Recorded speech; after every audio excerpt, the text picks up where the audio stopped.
Meron nung kasing report ang ating kasamang si Eric Cortez dahilan sa ang Jehovah's Witnesses, so itong saksi ng Jehovah, ay tumangging pumarito ng live at makaharap po kayo dahilan sa pangamba nilang baka daw mauwi sa debate itong palatuntunan ito.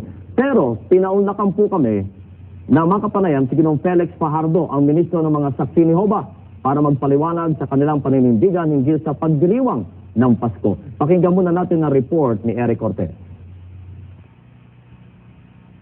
Ayon kay Ginoong Felix Fajardo, ministro ng mga saksi ni Jehovah, hindi dapat ipagdiwang ang Pasko na sinasabing anibersaryo ng kapanganakan ni Jesus dahil wala umanong nakasaad sa Biblia na ipinagdiwang ni Kristo ang kanyang kaarawan.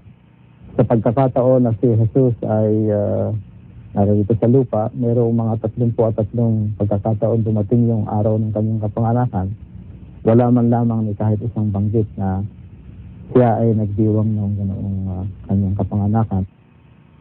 At hindi iniutos ng Diyos sa Biblia na ipagdiwang ang kaarawan ng sinuman. Ayon pa kay Ginoong Fajardo, tanging ang mga pagano lamang o mga taong hindi kumikilala sa tunay na Diyos ang nagdiriwang ng kaarawan. Sa Biblia, maliwanag ang pagkakasabi na ang dalawang nagdiwang lamang ng kaarawan ay parehong pagano at ang naging resulta ay hindi mabuti. Isa ay si Paraon at ang pangalawa ay si Herodes.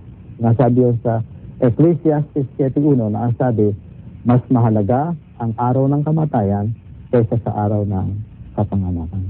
Si Jesus ay hindi nagsabing ipagdiwang ang kapanganakan, ngunit nagsabi naman siya na alalahanin ang kanyang kamatayan.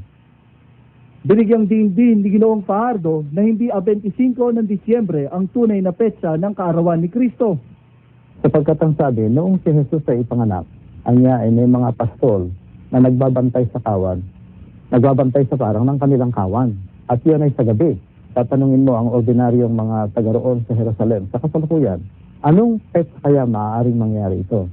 Ang marahil na kanilang isasagot ay mula mga buwan ng Abril hanggang buwan ng Oktubre.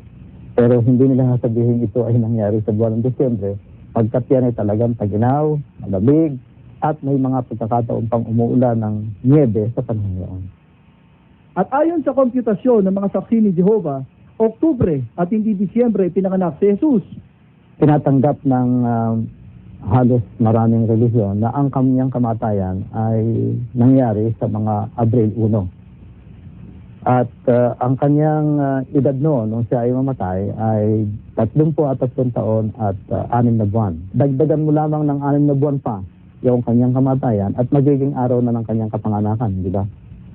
Eh ngayon, kung Abril 1 yun, namatay siya, eh di nagdadagdag sa ngayon ng 6 na buwan, di Mayo, Hunyo, Hulyo, Agosto, Setyembre, Oktubre ang kanyang kapanganakan. Hindi aabot ng buwan ng Disyembre. Nag-uulat, Eric Cortez na magandang gabi, bayan. May gusto mag